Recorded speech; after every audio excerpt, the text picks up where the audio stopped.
यह दिन बहुत खास है। इस दिन भगवान राम और सीता का विवाह हुआ था।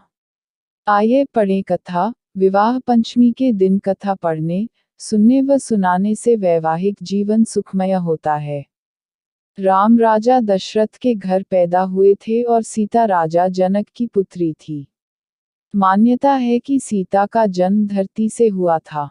राजा जनक हल चला रहे थे, उस समय उन्हें एक नन्ही सी बच्ची मिली थी जिसका नाम उन्होंने सीता रखा था। सीता जी को जनक नंदिनी के नाम से भी पुकारा जाता है। एक बार सीता ने शिव जी का धनुष उठा लिया था जिसे परशुराम के अतिरिक्त और कोई नहीं उठा पाता था। राजा जनक ने यह निर्णय लिया कि जो भी शिव का धनुष उठा पाएगा सीता का विवाह उसी से होगा।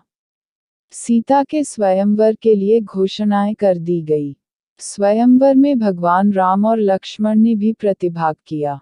वहां पर कई और राजकुमार भी आए हुए थे, पर कोई भी शिव जी के धनुष को नहीं उठा सका।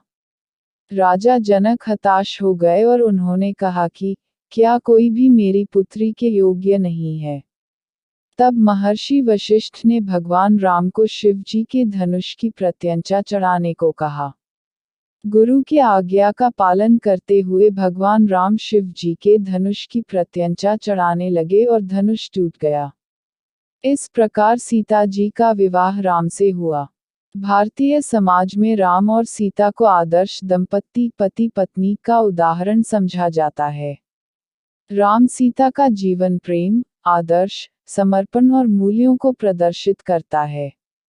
विवाह पंचमी के दिन नहीं होता है विवाह। विवाह पंचमी के दिन राम और सीता का विवाह हुआ था, पर इसके बावजूद भारत के कई स्थानों में इस दिन विवाह नहीं किए जाते हैं।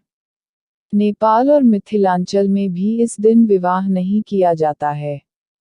कुछ लोग राम और सीता के विवाह को एक दुखद विवाह मानते हैं। राम और सीता को विवाह के बाद बहुत से कष्टों को उठाना पड़ा था। राम को राजा दशरथ ने 14 वर्षों का वनवास दे दिया था। जब सीता गर्भवती हुई तो राम ने उनका त्याग कर दिया। दोनों का जीवन कष्टों से भरा हुआ था। इसलिए भारत के कई हिस्सों में विवाह पंचमी के दिन विवाह नहीं किया जाता है। वेब दुनिया पर पढ़ें। धन्यवाद।